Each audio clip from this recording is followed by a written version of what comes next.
What's good with the fight fans, man? It's Kijana back with another fight card prediction this week. UFC 265, Gane versus Lewis. It's going to be a heavyweight banger, man. I don't think the fight's going to last long, and if it does, yeah, it's not going to last long. It's definitely not going to last long. It's a heavyweight fucking main event fight, and I just don't see it. Yeah, I don't see it going past 3 rounds. Yeah, so this is going to be my main card predictions. Let's jump right into it. Song Yadong versus Casey Kenny. Yadong's rocking with a 16-5 record, mainly KOs. He has a few submission wins as well. Casey Kenny has a 16-3 record and 1 draw. They're both coming off of losses, so that's gonna be a big determining factor who wins this next fight. Who's hungrier?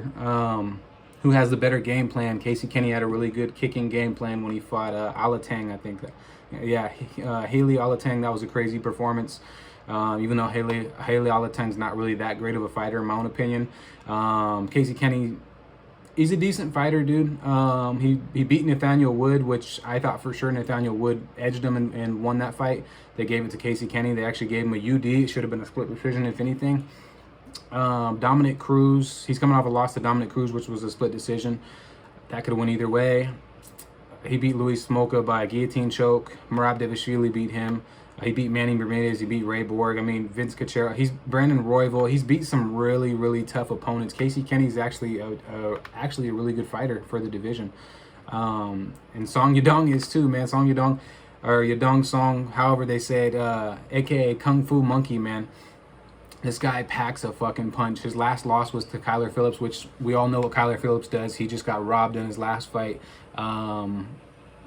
That's not a bad loss to have. Kyler Phillips is super, super well-rounded and just a really good fighter, and probably going to be a top 10 fighter pretty soon. Marlon Vera, he beat Marlon Vera. That's a really good name to have on your belt. I thought Marlon Vera won that one. They gave it to Yadong Song, or Song Yadong. Let's just say Song.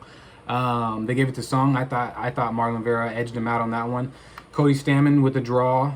Alejandro Perez, Vince Morales. I mean, he's fought some decent opponents as well, and he hits hard.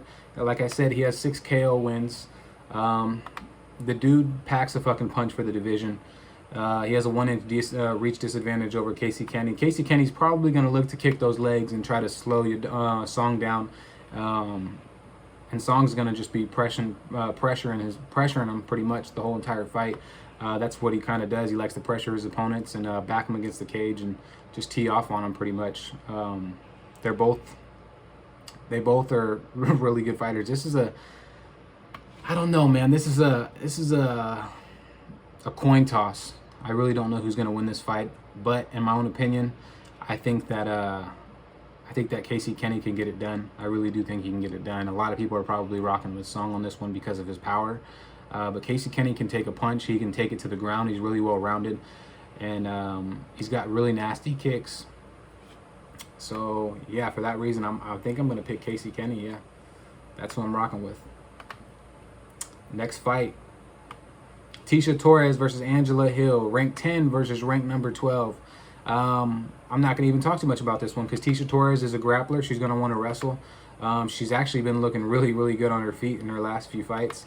Angela Hill, we all know what she comes to do. She's more of a kickboxer. She has really good cardio. She's got high output, high volume. And Tisha Torres mainly goes to decision. She has 10 decision wins, only 1 KO win in her whole career, and only 1 submission win in her whole career. 5 decision losses. She's been to decision 15 times. That's just too many. She needs to be able to finish her fights more. Her last fight was her only TKO win, which was against Sam Hughes. I don't know what... She looked great in that fucking fight, too. She beat Brianna Van Buren. That was a good fight as well. She lost to Marina Rodriguez. We all see what Rodriguez is doing in that division. She's long, she's rangy, and she knows how to pressure all of her opponents. She lost to Weili Zhang. We know what she can do. She lost to Joanna. She lost to Jessica Andrade. Those are all champion material fighters right there. Like, she beat Michelle Watterson, Juliana Lima, Beck Rawlings. She lost to Rose Namajunas. She's fought in a lot of good opponents, and this is a rematch fight. She beat Angela Hill by decision, UD, back at UFC 188. So, I mean, yeah, I don't really see it going any other way. I definitely see Tisha Torres probably edging Angela Hill in this one, probably getting a split decision win. Angela Hill's pretty good. She's got 5 KO/TKO wins. She's lost to the decision 7 times. She's been submitted twice. She beat Ashley Yoder in her last fight, which isn't that impressive in my own opinion. Ashley Yoder's not that great of a fighter. She lost to Michelle Watterson by split decision. She lost to Claudia Gadelha by split decision. A lot of people said Angela Hill won that one. I actually picked Angela Hill for that one. I thought she won the fight as well. And yeah, I mean, Angela Hill's pretty much fought in everybody in the division. She's literally fought in almost everybody in the division. And she exchanges wins with losses. So it's just tough for me to pick Angela Hill, but she has such high output. If you're going to pick her as if she ends up being an underdog in DraftKings, I'm not sure what the odds are right now for DraftKings, then she might be a good underdog pick just because of her output. That fight in general is a really good fight to pick for a DraftKings lineup. For parlays, I'm probably going to stay away from it just because it's too wishy-washy. It's a 50-50 chance for either one. It's another coin toss. I do think that Tisha Torres gets it done again. I think she wins. Angela Hill has looked a lot better though recently compared to what she was doing in the beginning of her career. She looks like she's getting more seasoned. She looks like she's gained a lot more confidence. But Tisha Torres is also looking a little bit better as well. So this is an interesting matchup. I'm rolling with Tisha Torres on this one. Yeah, not much more to say about that. Next fight. Michael, the Maverick Kiesa versus Vicente, the Silent Assassin Luque. Ranked number 5 versus ranked number 6. I'm actually surprised Michael Kiesa is ranked number 5. I really am. Yeah, I'm picking Vicente Luque, the Silent Assassin, all the way on this one. 20-7 record, 1 draw. Kiesa sports an 18-4 record. Kiesa, we all know what he comes to do. He's coming to grapple with you. He's coming to submit you. He's got 11 submission wins, 7 decision wins. He's never had a KO in his career. That's very disappointing. You got to have at least 1 TKO, man. Like, I don't know. Even as a grappler, you got to have at least 1 TKO. I mean, Damian Maia has a TKO wins in his career, and this guy doesn't have any TKO wins. It's really disappointing, just as a fighter, not to have any. He has a one KO/TKO loss and 3 submission losses. So I mean, it's either he submits you or gets submitted, or yeah, that's pretty much it. He's only been TKO'd 1 time. He lost to Kevin Lee back in the day by rear naked choke. That was a really quick fight. Lost to Anthony Pettis by a triangle armbar. He's on a 4-fight win streak. Beat Carlos Condit by Kimura. Beat Diego Sanchez by UD. Beat Rafael Dos Santos by UD. Beat Neil Magny by UD. I mean, Neil Magny, he looked really, really good against Neil Magny, and I fucking counted him out so much in that fight. I thought for sure Michael Kiesa was gonna win, or Michael Kiesa was gonna lose in that one, and Neil Magny was gonna win. Neil Magny actually fucked my parlays up in that fight card. He fucked all my parlays up. So I'll probably never be picking Neil Magny again unless he fights somebody that's just horrible. But the Silent Assassin, dude, Vicente Luque is one of my favorite fighters in the UFC currently. He is so entertaining to watch, dude. He pressures all of his opponents. He's got great fucking striking defense. He's super powerful. He knows when to turn the switch on.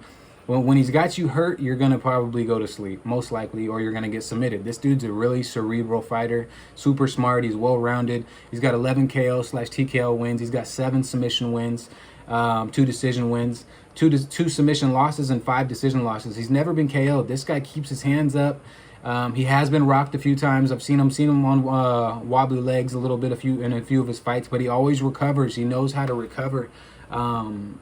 I don't know, man. This guy is just really, really fucking good, and he's a problem in this division. And I think he's a sleeper. I really do think he's a sleeper pick. I think most people are sleeping on Vicente Luque in that division, and I think he could be a champion in that division, dude. The guy's fucking good, really good. Like I said, he's in my top 25 right now, probably of all-time UFC fighters. He's that good. He beat Tyron Woodley by Bravo choke. Tyron Woodley came out really, really fast in that fight. He looked to take off his head. He did rock Vicente Luque a little bit. He beat Randy Brown by a knee and punches. That was vicious. He beat Nico Price by TKO. Stephen Wonderboy Thompson did beat him. So he's on a 3-fight winning streak. The Thompson fight's not a bad loss to have. Thompson just knows how to use his range, and he's really good at his karate style, and he knows how to just point fight with you and get that win. He beat Mike Perry by split decision. I honestly thought Perry probably won the fight by split decision. But it is what it is. Vicente Luque won that fight. He won that fight. He beat Derek Krantz by TKO. That's not super impressive. He beat Brian Barberena. That was a fucking hell of a fight. That was so entertaining to watch by TKO, knees and punches. Barberena is just super, super tough. He let me down this last week. I picked him and he fucking lost. But yeah, it is what it is. He beat Jalen Turner. That wasn't Jalen Turner's weight class. He beat Chad Laprise by KO. Beat Nico Price twice, though, which is super impressive. He beat Price by TKO and he beat him by fucking Bravo choke. So this guy, man, I'm rocking with the silent assassin. I can't pick against him. I never pick against Vicente Luque. Even when he loses, it's not even a bad loss. It's usually just a decision loss, and it's usually a split decision loss. And sometimes it's one of those split decisions where, like, I don't know, man. It could have definitely went to Vicente Luque, and they kind of gave it to the other person. So I'm rocking with Vicente Luque. There's probably a good amount of people picking Michael Kiesa. I'm just not a fan. I'm gonna be completely honest. I mean, if you want to make money, maybe bet on Kiesa, but at the same time, I think Luque gets it done. I don't think Kiesa's gonna be able to submit him. I think Luque is just as good at grappling as almost just as good as grappling as Kiesa. I think Kiesa might have a little bit of the edge in grappling over him, but how are you gonna take Luque down? That's the question. Luque is not gonna just let you take him down. He's strong. He's very strong in clinch situations, and he knows how to keep the fight standing. Let me look at his takedown defense because I don't remember the last time he's been taken down, honestly. They both have the same reach advantage. Kiesa has longer legs. He has a 5-inch leg reach advantage. So yeah, they both have about 65-70% takedown defense. Yeah, if Kiesa gets him to the ground, maybe he could take his back, but I doubt it. I just don't see it happening. If he does, I think Vicente Luque will be able to fight him off. And I think he's going to be able to wear on Kiesa. He just has more output and just better striking.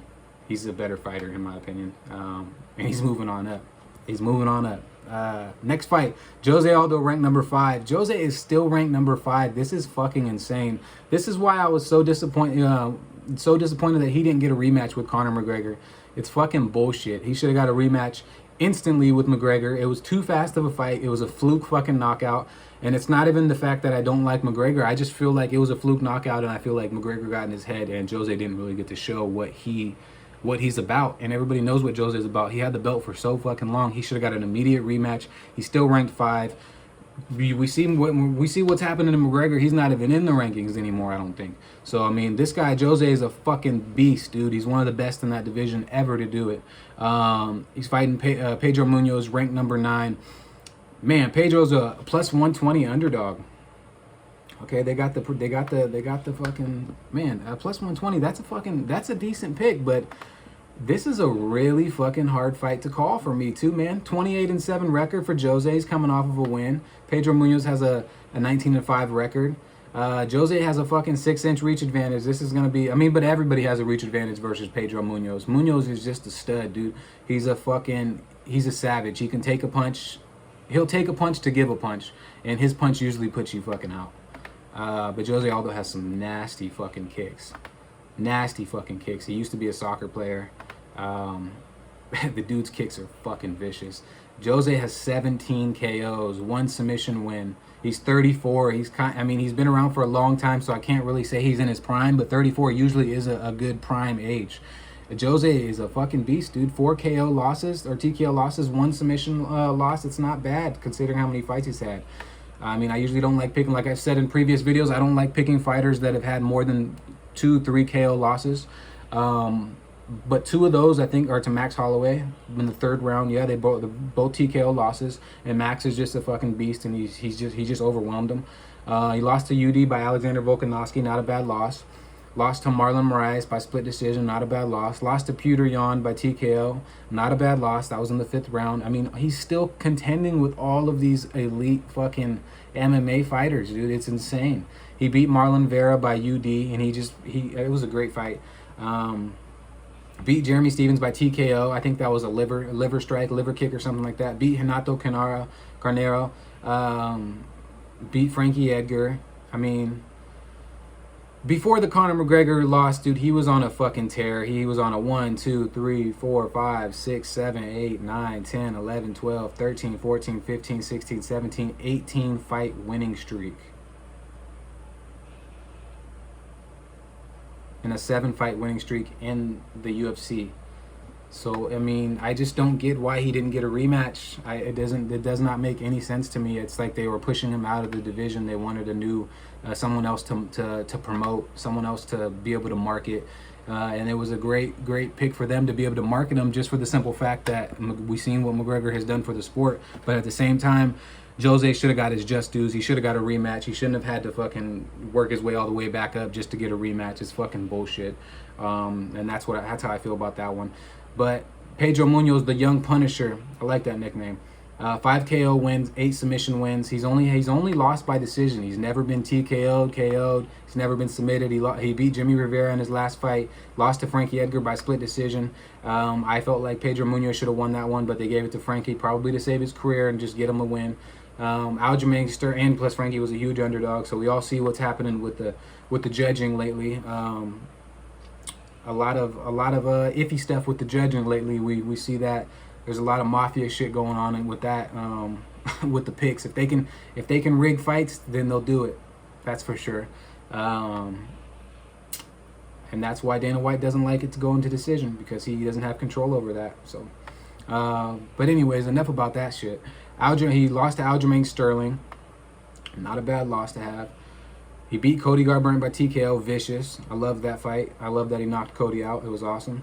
He beat Brian Caraway. He beat Brett Johns. Lost to John Dodson by split decision. I mean, everybody he's fought. He beat Rob Font. We see what Rob Font's doing by guillotine choke. I mean, he's fought some of the best fighters in the UFC as well. And he's the same age as Jose. So this is an really interesting fight. I honestly don't know who I'm going to pick in this one. Fuck. If anything, I'm gonna pick Jose Aldo. I'm gonna pick Jose Aldo. I have to pick him. The reach advantage just says it all, and Jose's striking is insane. The only way that I see Pedro Munoz beating him is if he just doesn't allow Jose to get the kicks off, if he pressures the fuck out of him, or if he gets him on the ground and takes his. We see that Pedro Munoz is really good with his guillotine and rear naked chokes. So if he takes his back or something like that, I could definitely see Pedro Munoz winning. As a plus 120, he's definitely not a bad underdog pick. I just think that Jose Aldo's gonna punish him with his kicks. Honestly, I think that's gonna be the main factor of that fight. Don't take my word on it, dude. Plus 120, man. That's a really good underdog pick, especially Pedro Munoz. He's a good fighter. Okay, next fight, the main fucking event. Derek Lewis. My balls is hot. I like Derek Lewis a lot. He's funny as fuck. He's a fan favorite. They are fighting in Houston. It's gonna be crazy, man. He's fighting Cyril Gane, ranked number 3. Cyril Gane's only been doing mixed martial arts for 4 years. It's insane. I can't believe he's ranked 3 in heavyweights. You know how hard it is to get that high in the heavyweight division and not be fighting for as long as he's been fighting. That just shows his athleticism. That shows his discipline. That shows how his mindset is. He doesn't look intimidated going into his fights. It looks like it's just another day in the office for him. He doesn't look phased. And his footwork as a heavyweight is fucking insane. It's insane. You don't see people that are 6'4", 265 with the type of footwork like he has. He's 9-0. He hasn't been defeated. Derek Lewis is 25-7. Derek Lewis. The one thing that worries me about Derek Lewis is he already wanted to retire, and I think he only came back for the money. Honestly, I really only think he came back for the money. But since now he's on a win streak, then he's trying to make a title. He's trying to get a title shot. Probably, this is going to be a title shot. Whoever wins this one. Cyril Gane, Bone Gamin, 3 KO/TKO wins, 3 submission wins, and 3 decision wins. That just shows he's super fucking well-rounded. He can beat you anywhere. He's coming off the Alexander Volkov win. Super impressive. Volkov just didn't have an answer. He was fucking him up, especially with the jab. He beat Jairzinho by UD. He's a very smart, very cerebral fighter. He beat Junior Dos Santos by TKO, vicious. Beat Tanner Boser, vicious. Not really vicious, but it was a UD. I just say vicious because the dude's beaten some of the best fighters in that division so far already. Beat Donatel Mays. I mean, by heel hook. Donatel Mays isn't the greatest fighter, but he's on a fucking 1, 2, 3, 4, 5, 6 fight winning streak. And the last 4 fighters he's fought: Tanner Boser, Junior Dos Santos, Jairzinho, Alexander Volkov, all great fighters, all really good fighters in that division. Yeah, man. So he's 245. He's not 265. So he's a lean heavyweight. Cyril Gane's a very lean heavyweight. That explains his movement. He's very fluid, and he's from France. So they got really good French kickboxing out there. The dude is a savage. But Derek Lewis, ranked number 2. Oh man, dude. If he catches you with the right hand or any hand, it's over. You're going to sleep. If he catches you with the punch on your chin, it is fucking over. And it doesn't matter who's in front of him. It doesn't matter. It just doesn't matter who's in front of him. The Black Beast, if he catches you slipping, you're done. 20 KO wins, 1 submission win, 4 decision wins, 4 KO/TKO losses, 1 submission loss. The dude's on a 4-fight winning streak. His last loss was to Junior Dos Santos by TKO. He got submitted by Daniel Cormier by rear naked choke. That was back in 2018 and 2019 for those fights. He beat Blagoy Ivanov by split decision, beat Lir Latifi, way bigger than Lir Latifi, by decision, beat Alexei Olenek by TKO, and his last fucking win was against Curtis Blades, which I counted him completely out. I picked Curtis Blades. I thought he was going to be able to use his wrestling and just dominate Derek Lewis. And Derek Lewis caught him with the uppercut. Perfect fucking timing, perfect placement. It was just too much power, and he put Curtis Blades straight to sleep, dude, and that would have put anybody to sleep. Derek Lewis is one of those fighters that he'll be losing the whole fucking fight. We've seen it versus Alexander Volkov. The whole entire fight, he'll be getting backed up against the cage, getting pieced the fuck up, and he somehow catches his opponent slipping and knocks him smooth out. So it's just, oh man, he beat Francis. He's one of the only fighters to beat Francis Ngannou by UD. It was the most boring fight in the world, but he still beat Francis Ngannou. He played it safe. They were both nervous. They both didn't want him to get knocked out.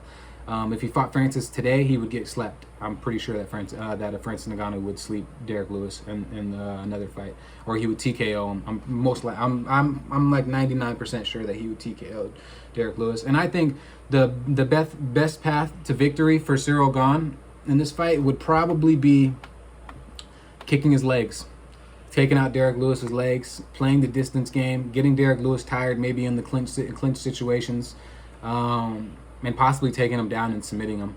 I think just wearing him out. I think wearing Derek Lewis out is the best game plan, and staying away from his fucking big hands, because if he touches you just once, if he flicks you, you're fucking going to sleep. If he slaps you open-handedly, you're probably going to sleep. But I'm picking Cyril Gane, man. He's a better fighter. He's a better mixed martial artist. Derek Lewis is actually pretty athletic for how big he is. I just don't trust his. He used to have he had a back injury back in the day. I don't know if he had surgery or anything for that, but he had a back injury, and I just know when you hit him in the body, there's been a few fighters that have hit him in the body. He kind of he crunches up. He leans over, and it's like he can't take a body shot. If he takes a few kicks to the body or a few kicks to those real small legs compared to his upper body, Derek Lewis is done. It's done. The fight will be done. But it's a big if fighting him for anybody. If you fight him, you gotta be worrisome. You gotta fucking use your range. You gotta use your range. And I think Cyril Gane has the reach advantage. Let me check though. He has a 2-inch reach advantage, but Derek Lewis has longer legs. Yeah, I'm rocking with Cyril Gane. Those are my main card predictions, man. Make sure you guys like, subscribe, comment. Let me know who your most confident pick is on the main card, or your best parlay that you're gonna be rocking with for this weekend. Yeah, make sure you guys enjoy the fights. Stay tuned for the next video. I'm out.